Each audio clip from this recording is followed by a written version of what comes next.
the Natural History Museum.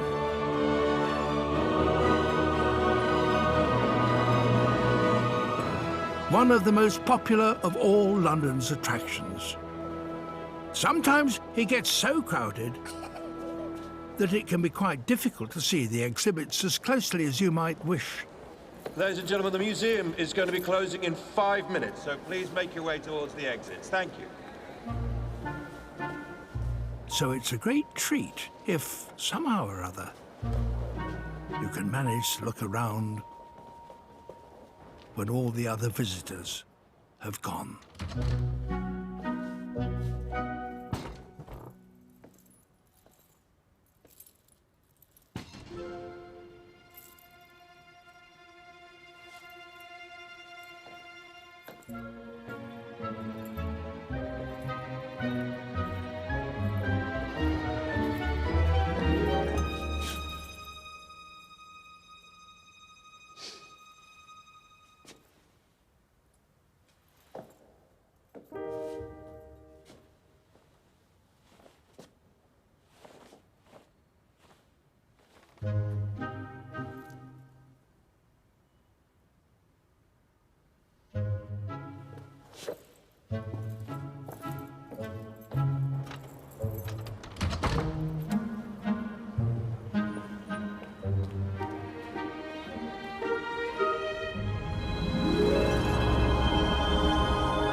Some of the creatures here you might, if you were lucky, have seen in the wild.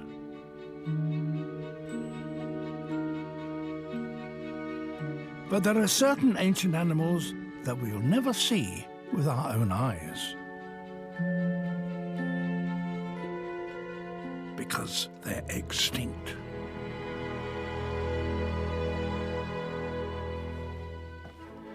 And among them are one or two mysterious, not to say suspicious characters that I would like to examine as they were when they were alive.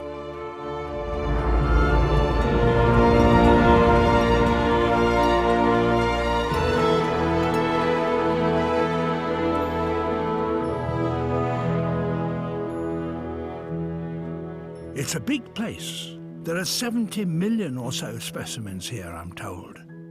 And the first I want to look at right now is way up on the very top floor. This, some might say, is the most scientifically important and valuable specimen in the whole of the museum. It's a fossil called Archaeopteryx, and it was secured for the museum by the first director, Professor Richard Owen, back in 1862. Getting it wasn't easy. There was a lot of international competition, and there was a certain amount of skullduggery, and it certainly cost a small fortune. But what kind of creature was Archaeopteryx when it was alive?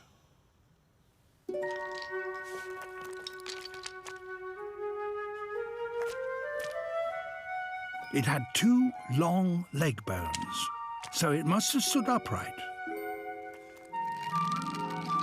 A bony tail and a long neck. Its head had bony jaws packed with teeth like a reptile's, and its arms had 3 elongated fingers, each ending with a claw. So you might think it was some kind of strange, spindly-armed, upright-standing lizard. Except for one fact.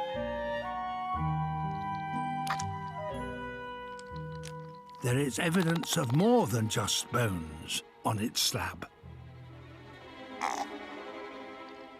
Feathers.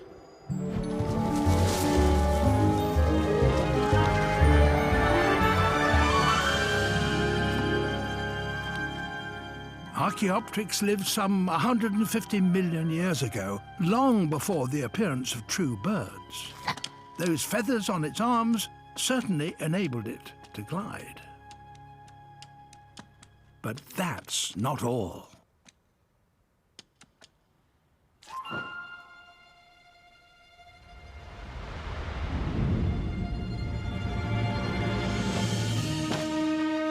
It had powered flight.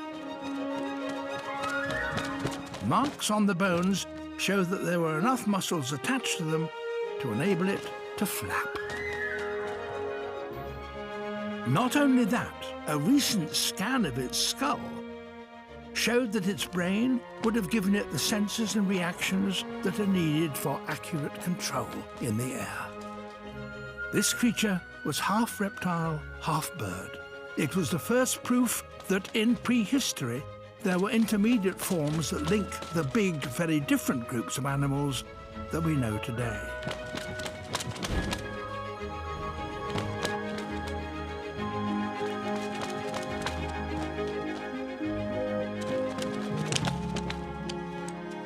But while Archaeopteryx could certainly fly, it could also clamber up tree trunks and along the branches like a tree-living reptile, thanks to those clawed fingers.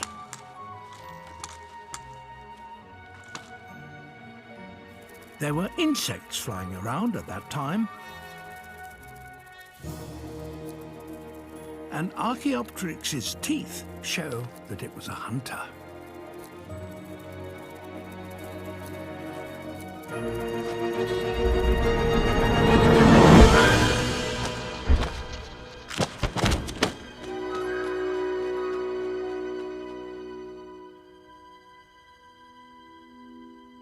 And this is Professor Richard Owen, the man who acquired that fossil and built this museum. Although he disagreed with Darwin's views on evolution, he was one of the great scientists of his time, and he had a particular flair for interpreting fossils. In 1839, a huge thigh bone was sent to the museum from New Zealand. Owen deduced from its internal structure that it must have belonged to a bird. If so, it must have been a giant.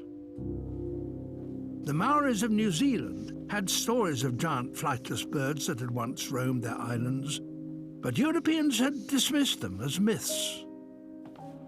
But eventually, Professor Owen acquired enough bones of these huge birds to put together a complete skeleton of one of them.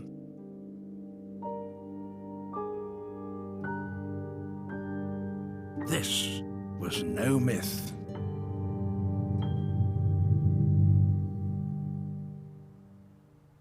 The Maoris, in their legend, had called it a moa, and Professor Owen, in his researches, had proved that it once had existed. But was it the largest bird that had ever lived?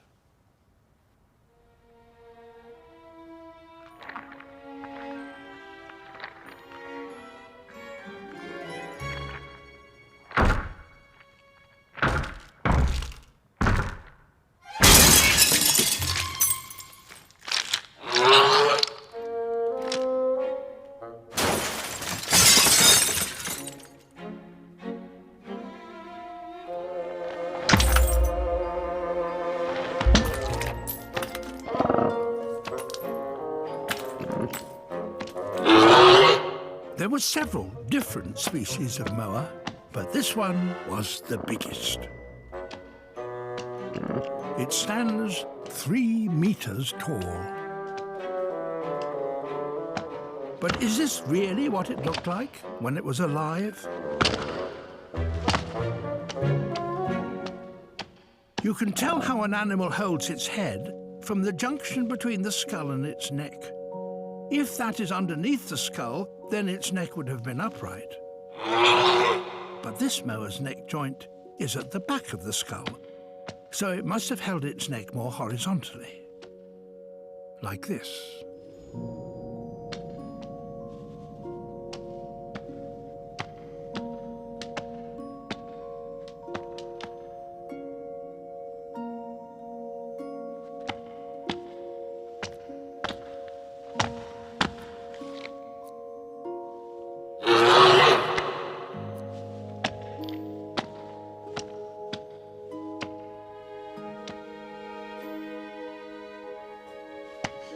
So, was the giant moa the biggest bird that has ever existed?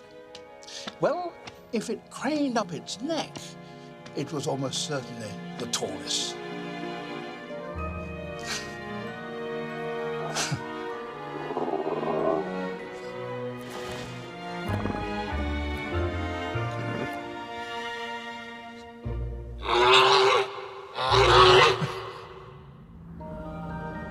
You might think that such a gigantic bird would have no enemies in the remote and isolated forests of New Zealand.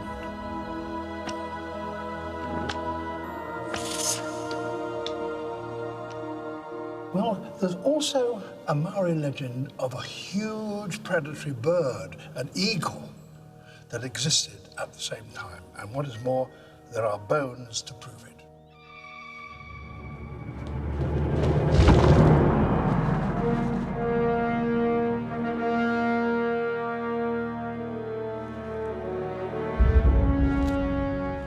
This colossal bird was nearly twice as heavy as today's most powerful eagle. Bringing down a giant moa must have been a huge task. They, too, were strong and heavy.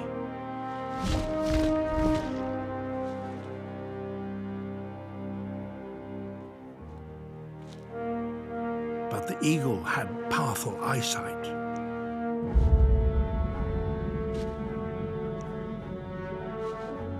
A beak the size of a butcher's cleaver.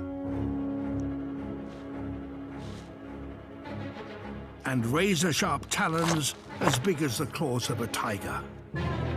The Greek for grappling hooks is harpax, and that word gives this bird its name.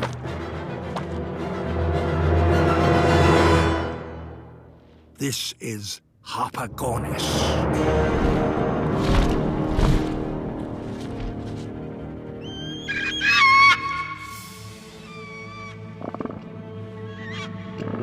It was a deadly predator.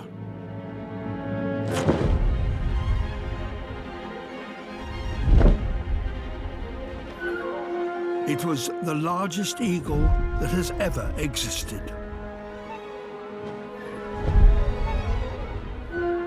And it lived in the same forests as the moas.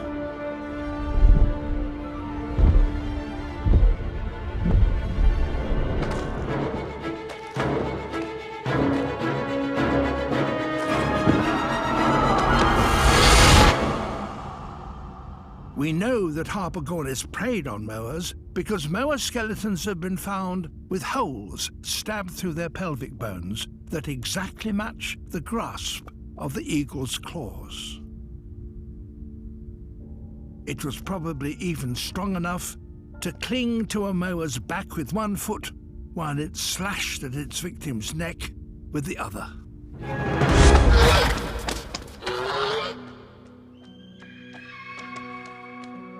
But it looks as if this moa is going to escape. For now.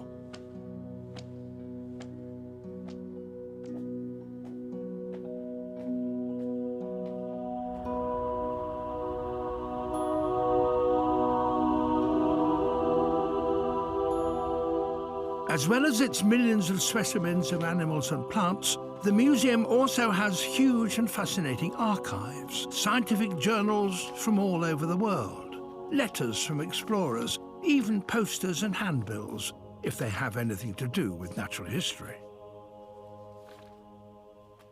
In the 19th century, when Professor Owen was in charge of this museum, new and extraordinary things were turning up from all over the world, and Professor Owen was very keen that his museum should have the best of them. He secured the Archaeopteryx from Germany, the moas from New Zealand, but sometimes really strange things turned up on his very doorstep. And there were certainly lots of very odd creatures being exhibited around London in Victorian times. This print shows an extraordinary monster that was being displayed in Piccadilly. An American showman called Albert Koch was charging $1 a head to have a look at it. Professor Owen decided to investigate. He felt sure that something was wrong with it, but nonetheless he was intrigued, and he bought it. When he'd got it back to his museum, he was able to examine it in detail.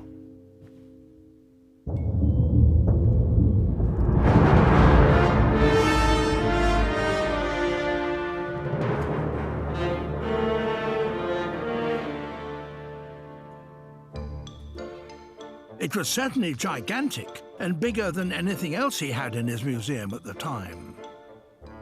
Koch, the showman, had dug up the bones from a farmer's field in Missouri and maintained that in life the animal had stood 9 meters long and almost 5 meters tall.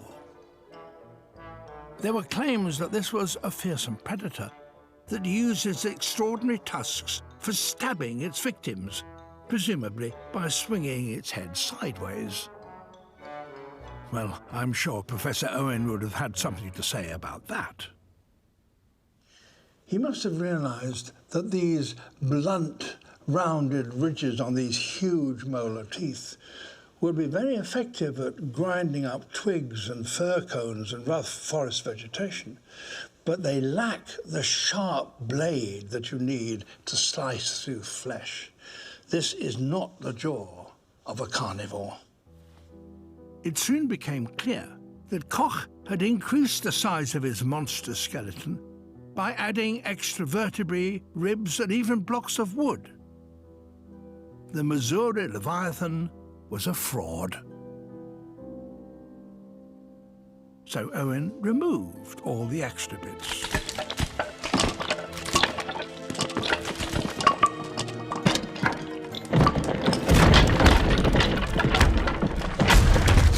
And then he put the real bones back together in their true form.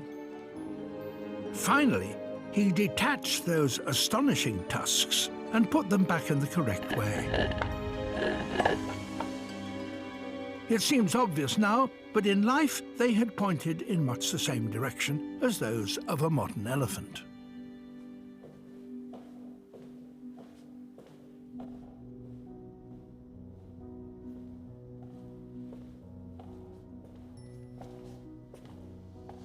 And so, here today stands not Koch's Leviathan, but Owen's Mastodon, a vegetarian relative of the elephant that lived 12,000 years ago in North and Central America. It may have decreased a bit in size, but it's still an astonishing animal.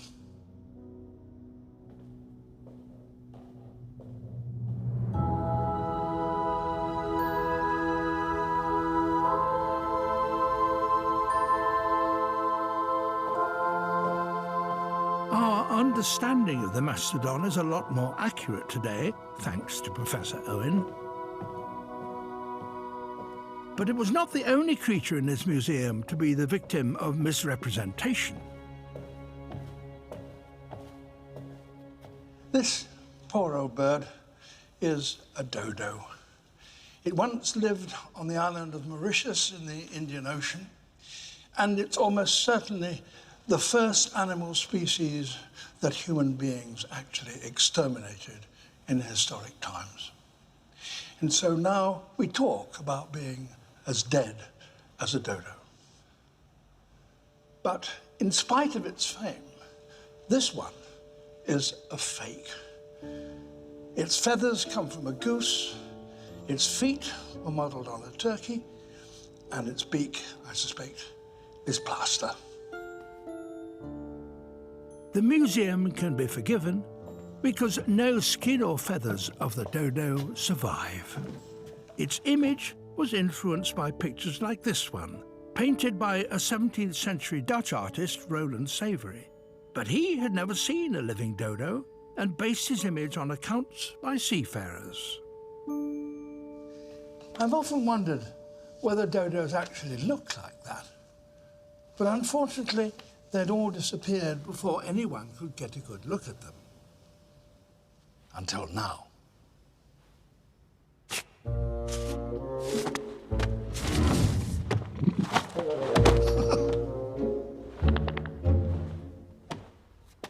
This funny, dumpy creature is how the bird is usually represented these days.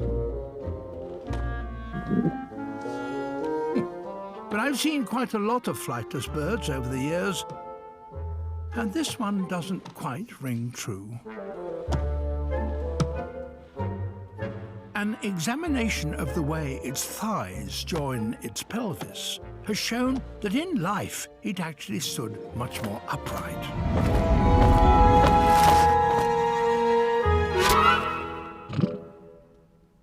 We now know that its feathers were probably a lot fluffier than in that painting.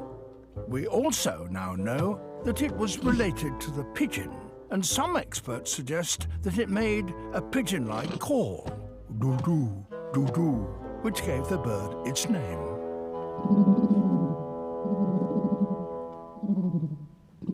The dodo probably fed on fruit. There was a lot of it on the island. I'll try him with a bit. Come on. What do you make of that? Ow! That's a very powerful beak. In fact, it may well have been adapted for crushing shells and crustaceans for the sake of the calcium. And there's a female.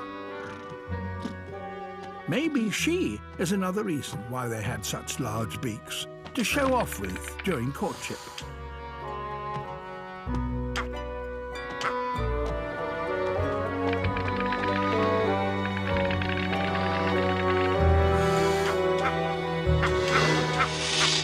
And here comes a rival male. He could be another reason for having a huge beak, to fight with in disputes over nest sites.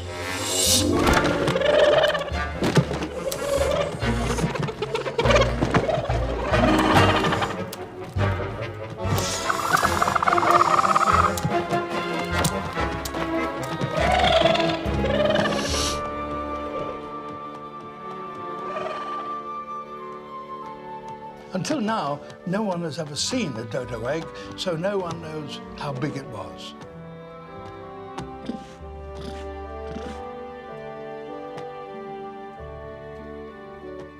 After tonight, who knows?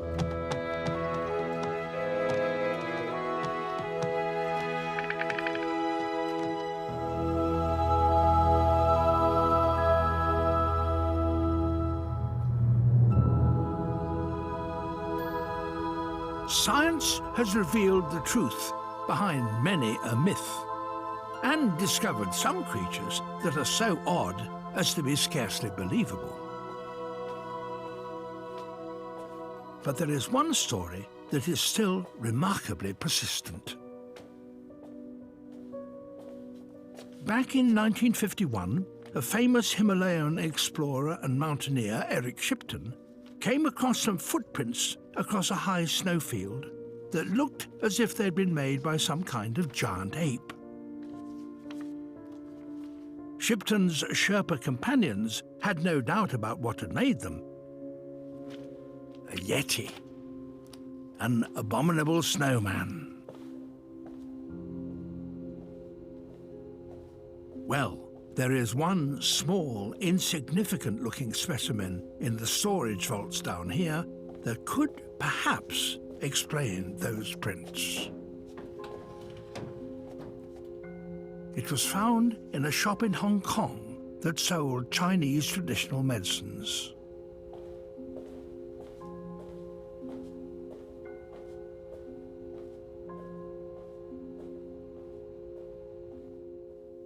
It was the molar tooth of some kind of ape-like creature, except that it was huge.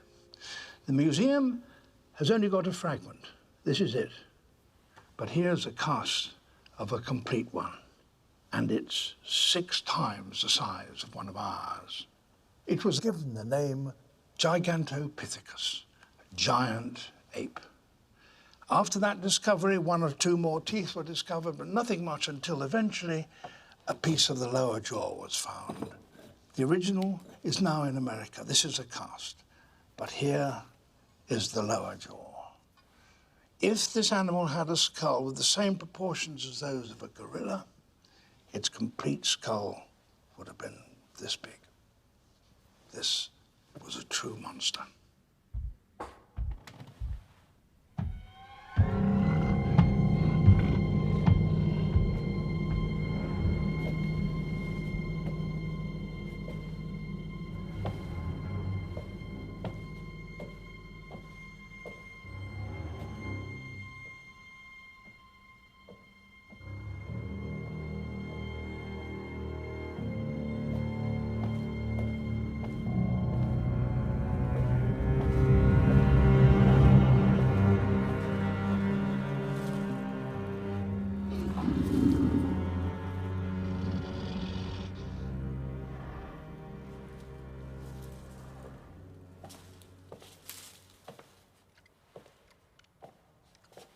So we know a huge ape did exist, Gigantopithecus.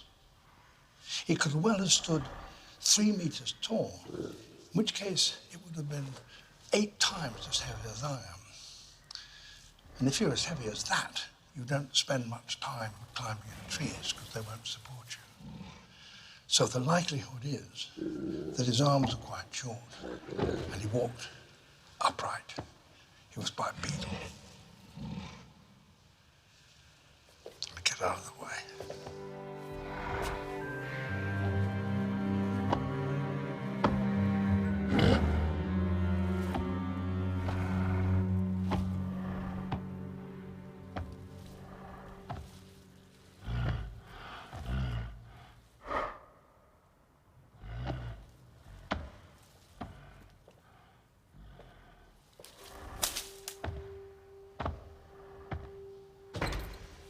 Upright animal has its head on the top of its spine, as I do. And if that head is to be well balanced, it's better not to have a long muzzle, but a rather flat face. So if I were to observe Gigantopithecus and it stared back at me, I suspect I'd find its look rather unnervingly familiar.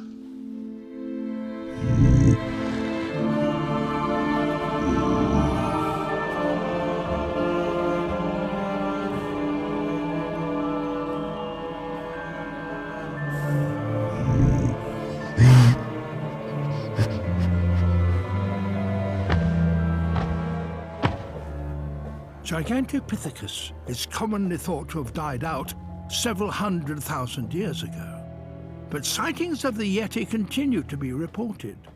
So is it possible that some kind of giant ape, maybe even Gigantopithecus itself, still survives somewhere out in those remote Himalayan mountains?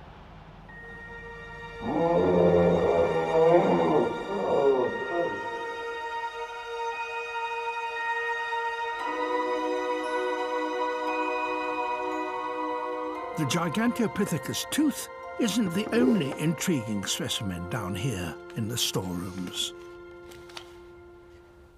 This, a piece of dung. Looking at it, you might think it had dropped to the ground only yesterday. It was found in a cave in Patagonia. And with it, a piece of skin, like this, covered in a very coarse, bristly hair, and on the underside, mysterious white bone nodules, as though it was a kind of armor. No known creature alive today has armored hide like this. If it still survived, it would be a truly extraordinary discovery. So at the end of the 19th century, explorers and scientists started a search for it. In fact, the dung and the fur appeared to be recent only because they'd been in effect freeze-dried in that ancient cave. The creatures themselves had died out some 10,000 years ago. But explorers did find their skeletons. They were giant sloths that lived not in trees as modern ones do, but on the ground. And this one had immense claws. What could it have used them for?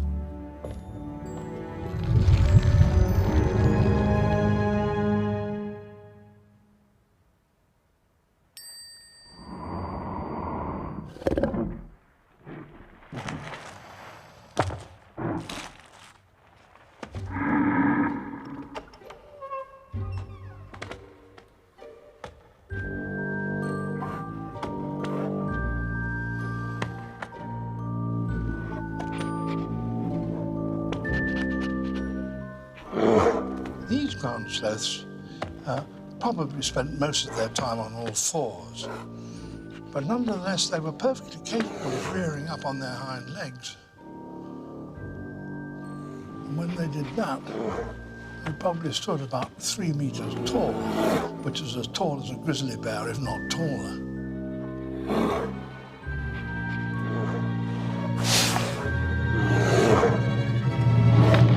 But I don't think this one is going to use its claws on me. That dung made it clear that these creatures are vegetarians, so they doubtless use those claws for ripping up plants.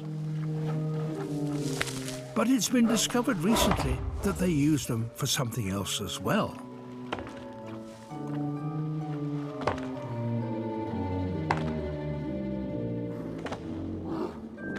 Something that seems rather surprising for animals of their great bulk.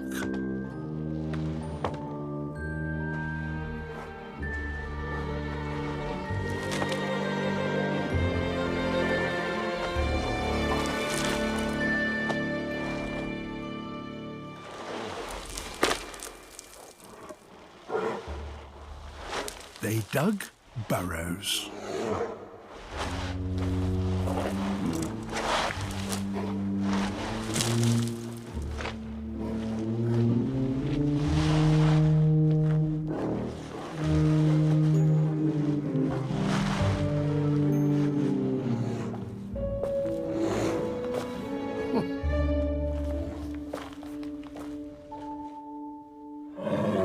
Huge excavations like this have been found all over Patagonia, and we know they were made by giant sloths because scratches on the walls of the burrows exactly match their claws.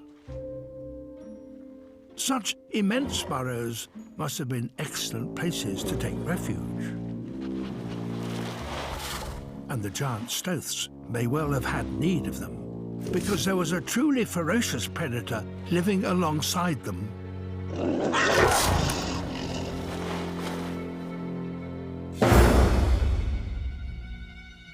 A great cat with immense saber-shaped teeth. Smilodon. For me, there is no more alarming animal in the whole museum than this. And its skeleton is perfectly preserved because about 10,000 years ago, it wandered into a pool of naturally occurring tar oozing from the ground in California. In general shape, it was somewhat like a lion, but more muscular and much heavier. And those saber teeth were really sharp. No wonder the giant sloths needed burrows in which to take refuge.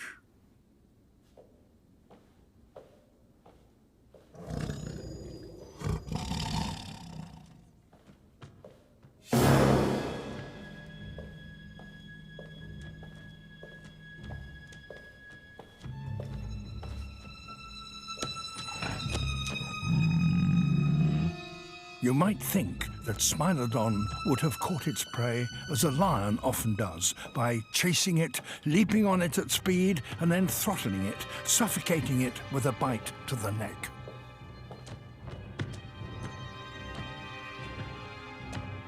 But Smilodon stalked its prey, creeping quietly across the plains until it got really close.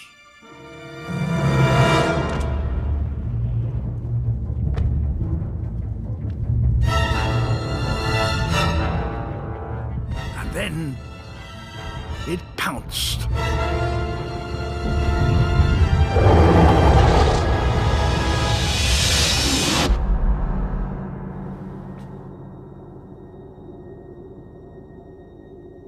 Smilodon couldn't throttle its prey with those huge teeth, and they were too brittle to slash. They would shatter if they struck bone.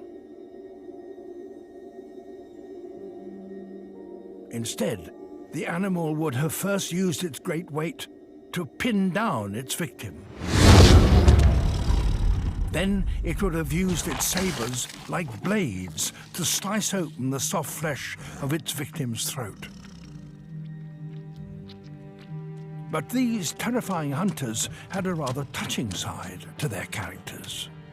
Tigers today are solitary hunters, and when one gets too old to hunt successfully, it dies. But skeletons of really elderly saber-tooths have been discovered, which suggests that not only did Smilodon hunt in packs, but when members of the family were too old to hunt for themselves, they were allowed to take a share of the kill.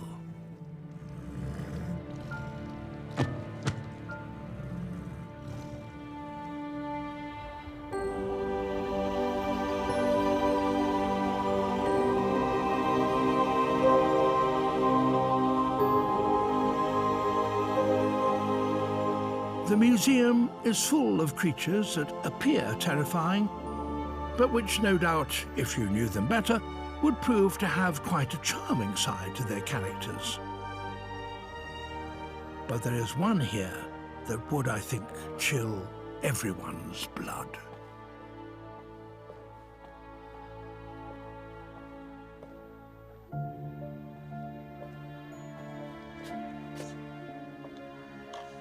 This is a vertebra from the backbone of a modern snake. It was a python. And we know exactly how long it was because it was measured when it was alive. It was 21 feet long, 7 meters. This, however, is a similar bone from the spine of a fossil snake. And if this was 20 feet long, how big was this? Certainly 30 feet, 10 meters, 11 meters. It was a monster. But what did it live on in those far distant times?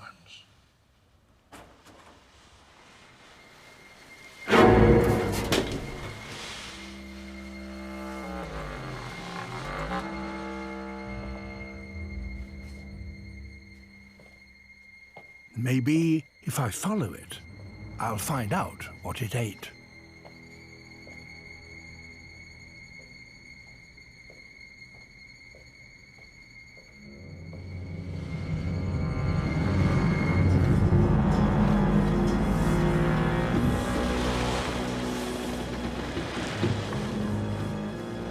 Science calls this snake Gigantophis, and it was truly immense. Certainly big enough to swallow me. But would it have eaten human beings?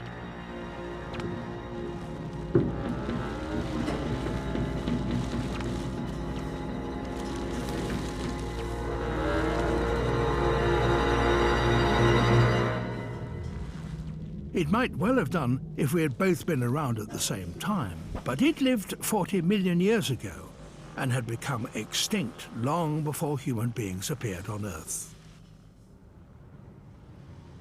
So maybe it preyed on dinosaurs. Well, no. Dinosaurs are even older than Gigantophis and disappeared some 25 million years before it evolved. In that case, what about mammals, such as sheep or deer?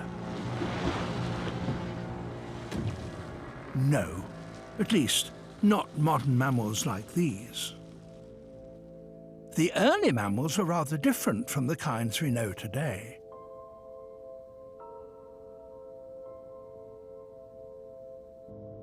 This is a model of a prehistoric elephant that was unlucky enough to wander about the planet at exactly the same time as Gigantophis, about 40 million years ago.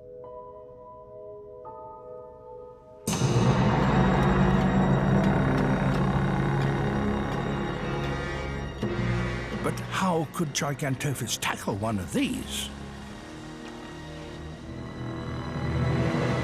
Well, it didn't use venom to kill its prey. We know from its massive size that it must have been a constrictor.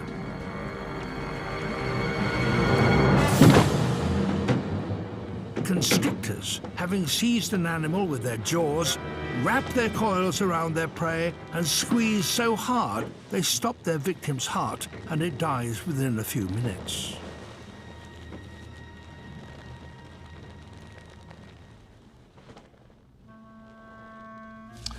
I wonder if he realizes that his dinner tonight is a fiberglass model.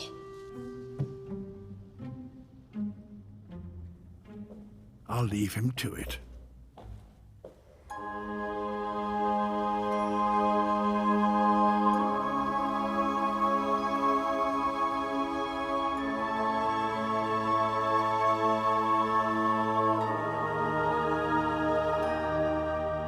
There are specimens of animals here from every corner of the earth.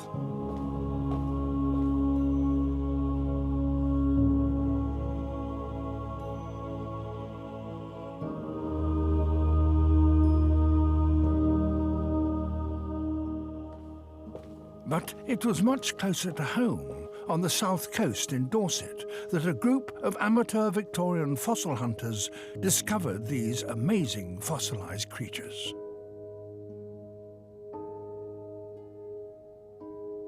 But what kind of animals were they? They clearly lived in the sea because seashells are found alongside them in the rocks. They had bony paddles, not fins like fish, and huge eyes protected by a ring of plates. Those Victorian pioneer scientists, led by Professor Richard Owen, worked out that they were too old to be mammals and were certainly not fish. They were reptiles.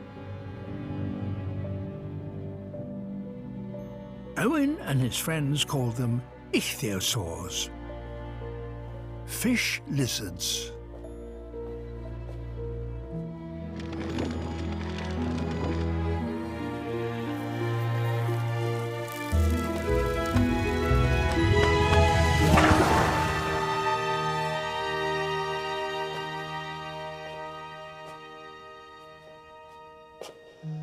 Now it's got skin and flesh on it, you can see how remarkably similar it is to today's dolphin. It's got the same streamlined silhouette, same pointed jaws, it's air-breathing, even gives birth to live young. But surely an ancient ichthyosaur couldn't be as advanced as a modern-day dolphin.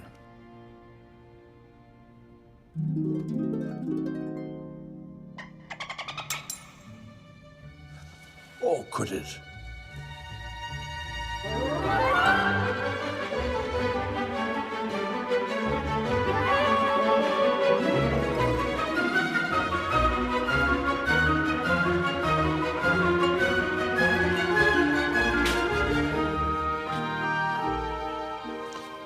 Dolphins are mammals, ichthyosaurs, reptiles. Very, very different groups. They're not at all closely related, and yet they both have very similar body shapes. They're a remarkable example of what's called convergent evolution. Two groups of unrelated animals that have evolved similar bodies to suit the same environment. But there are some differences. Dolphins beat their tails up and down like their cousins the whales. Ichthyosaurs, as is clear from their fossils, had tails like fish that beat from side to side. And dolphins only have 2 flippers, whereas ichthyosaurs had 4. So, is it possible that ichthyosaurs were as fast in the water and as agile as dolphins, if not more so? I wonder who would win in the competition.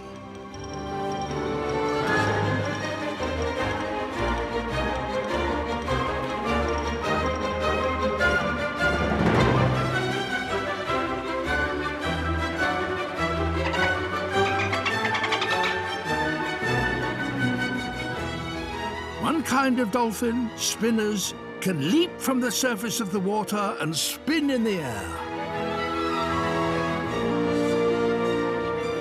Maybe the ichthyosaurs could do the same.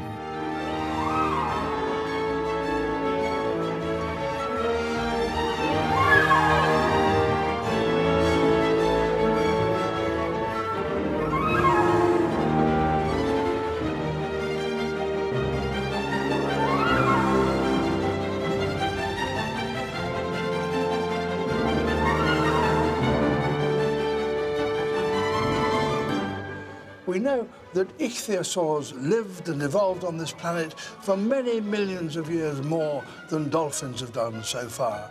So maybe ichthyosaurs would have won the competition after all. Who knows?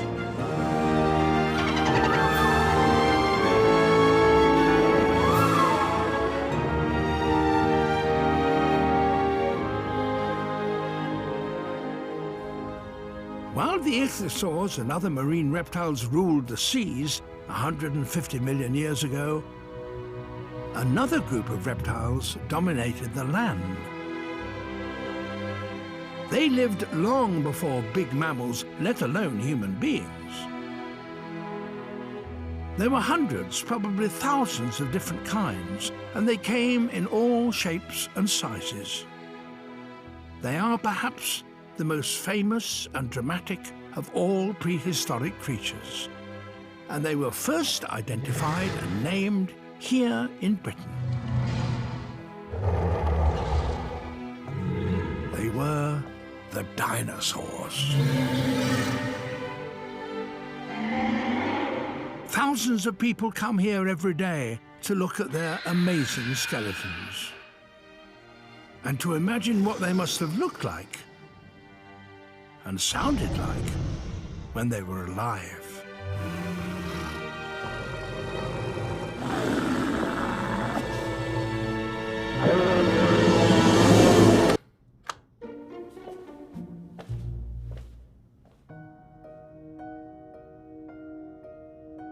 It's hard to imagine a time when the world didn't know about dinosaurs.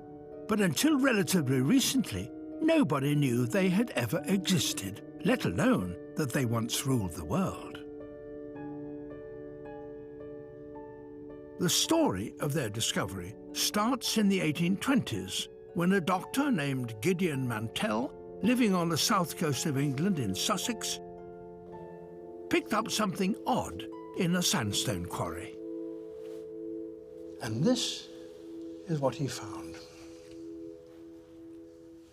It's clearly a tooth of some kind. This is its outer surface. And in shape, it's very like the tooth of a living lizard, such as an iguana, which is why the animal it belonged to came to be called iguanodon, iguana tooth. And with it were a number of other bones. They were the hips and back legs of some kind of giant reptile. More of them were discovered, and soon there were enough to get some idea of what the whole animal had looked like. One odd little bone seemed to have nowhere to go, so the reconstructors put it on the end of its nose, making the animal look like some kind of reptilian rhinoceros. It was like nothing anyone had ever seen before. So, a great fossil hunt started in the quarries of Sussex, and eventually the bones of several different kinds of big animals were discovered. They were brought here to the museum. Professor Owen examined them, and he decided that they should belong to a completely new kind of animal, an animal he called a dinosaur, terrible lizard. In due course, more complete skeletons of iguanodons were discovered, and it became possible to reconstruct them with greater certainty. Iguanodon could stand upright. It had small arms and was over 25 feet, 7 meters tall. And that horn on its nose was actually a spike on its thumb.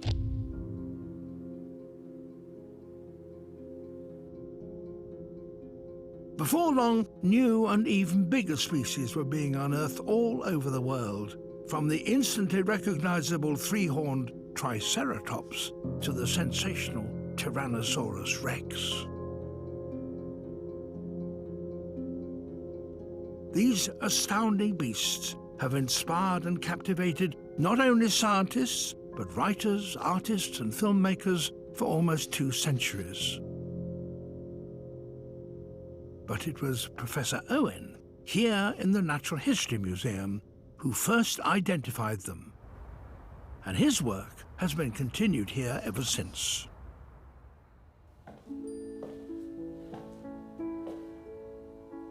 This is the laboratory where the museum prepares its fossils for study and for display.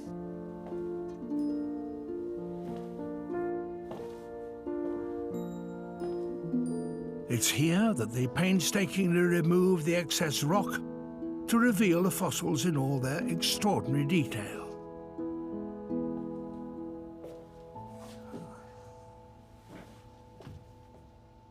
This is the fossilized egg of a dinosaur, one of the first to be discovered, and it was found close to some bones of a sauropod dinosaur. Sauropods, this is the model of one, were gigantic vegetarian dinosaurs that wandered around on four legs. There are lots of different species of them. They're found all over the world, and they're the biggest land animals that have ever existed. Of course, you can't prove that it was a sauropod that laid this egg. But I would like to think that it was. The weight of the sand that eventually covered it squashed it. But if we could see it when it was first laid, we would see that it's much rounder than a chicken's egg, more like that of a turtle or a crocodile, and of course, very much bigger. Sounds like something's in there. But how will that something make its way out? Most dinosaur eggs are shell filled with rock. But not so long ago, someone in South America found a sauropod egg, and inside there was a baby sauropod. And on its nose, it had a little egg tooth. Birds and crocodiles have the same sort of thing. They need it, as the sauropod did, in order to be able to break out of the shell. Oh.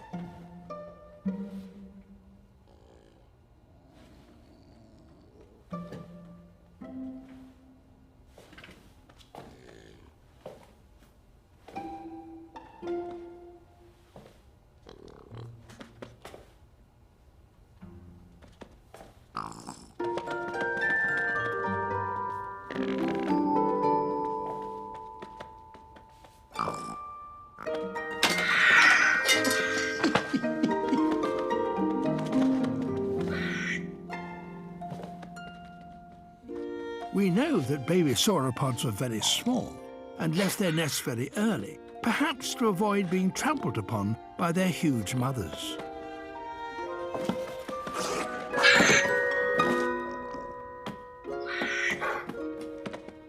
They probably hid in the forest until they grew large enough to join the herd of adults.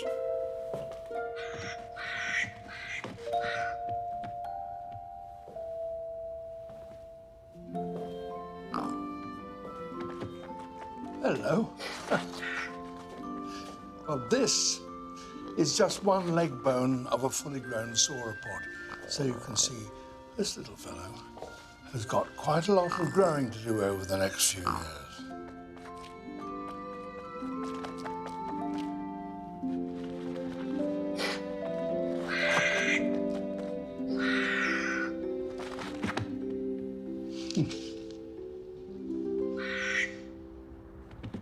The museum, of course, has the skeleton of a fully grown sauropod, of a kind. And its story is one of kings and millionaires. Back in 1902, King Edward VII, then Prince of Wales, saw a picture of a huge sauropod replica, one of the biggest yet discovered, whilst visiting the Scotsman-turned-American millionaire Andrew Carnegie at his castle in Scotland. The prince immediately said, "Well, I would like one of those." And in those days, what princes asked for, they got.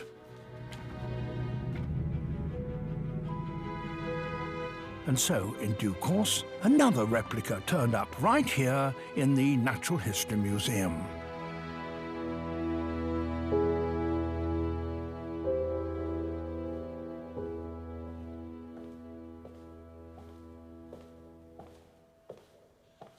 it is. There are two ways of pronouncing its scientific name.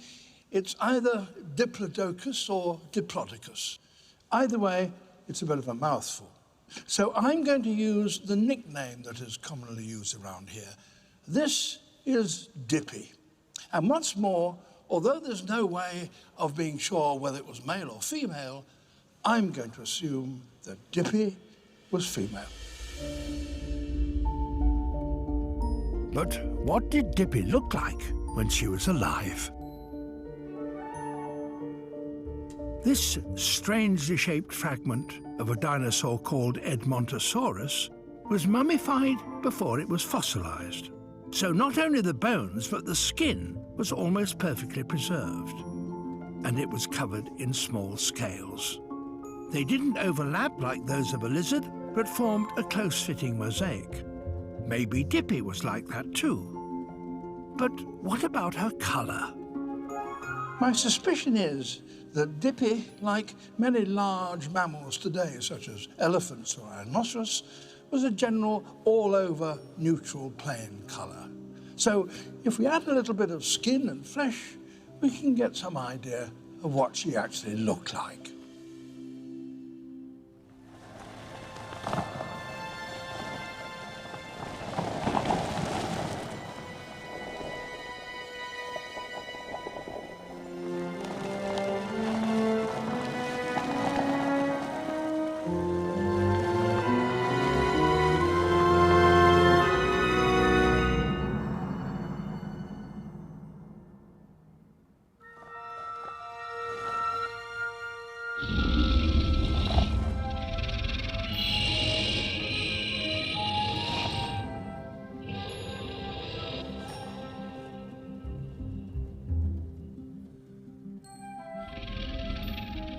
So now, after 150 million years, we've got a pretty good idea of what Dippy looked like. But how did she behave?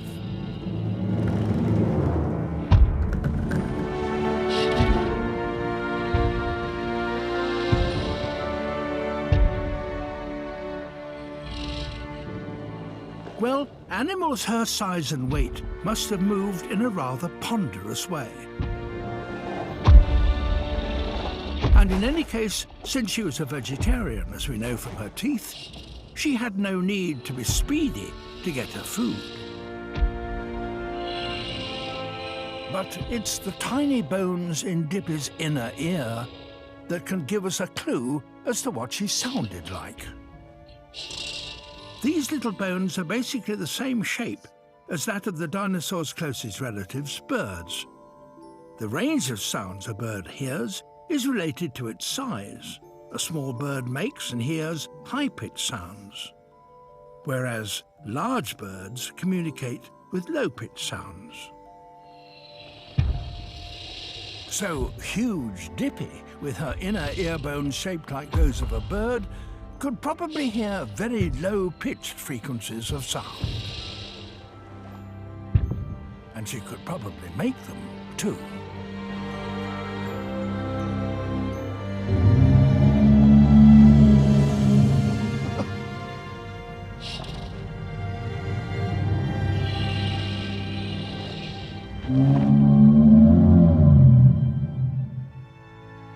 We know that elephants today can communicate using infrasound, sound with frequencies so low they're below human hearing. And those sounds travel through the ground, sometimes for many miles, and are detected by elephants through their large, flat, sensitive feet. Dippy, too, had large, flat feet. So maybe the giant dinosaurs communicated with one another in much the same way, as well as by bellowing. And those may not have been the only noises that Dippy could make. Some scientists think that because of the length of her tail and the way the joints work, she might have been able to crack it like a whip.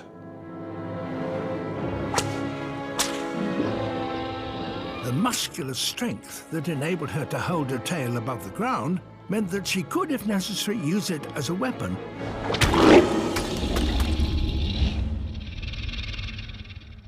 Her tail would have helped to balance her long, heavy neck.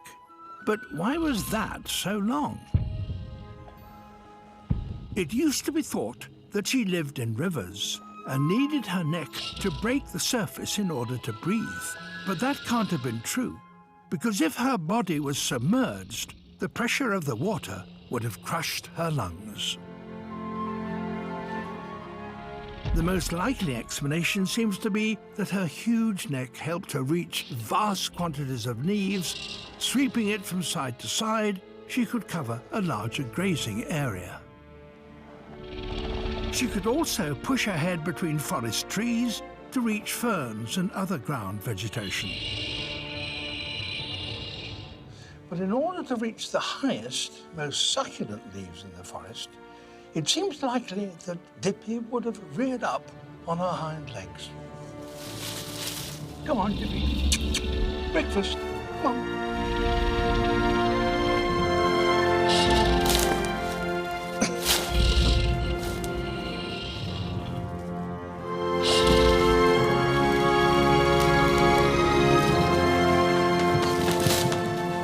Oh, hello.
London's Natural History Museum is full of wonders.